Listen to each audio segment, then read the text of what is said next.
Pothuajse 10% e nxënësve të shkollave të mesme të moshës 15 dhe 16 vjeçë në Maqedoninë e Veriut kanë përdorur ilaçe kundër dhimbjes me qëllim arritjen e ndjenjes high, tregojnë rezultatet më të fundit të një hulumtimi të Institutit të Shëndetit Publik.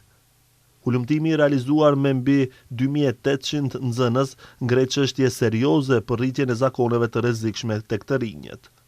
Sipas të dhënave, 10.1% e nxënësve kanë pranuar se kanë marrë analgjetik pa nevojë mjekësore, ndërsa 6.6% kanë përdorur sedativ ose qetësues pa recetë.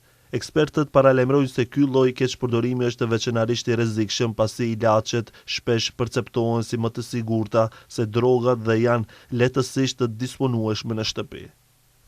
Sa i përket kanabisit, 5% e nxënësve kanë deklaruar se kanë përdorur të paktën një herë në jetë, 4.3% gjatë vitit të fundit dhe 2.6% gjatë muajit të fundit.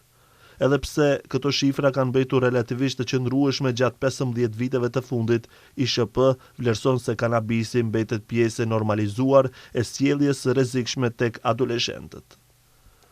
Përdorimi i drogave më të rënda si kokaina, amfetaminat dhe ekstazia është në 2%, por shqetësues mbetet fakti se një pjesë e nxënësve fillojnë përdorimin e kanabisit në moshën 13 vjeç ose edhe më herët, më shpesh djemt se sa vajzat.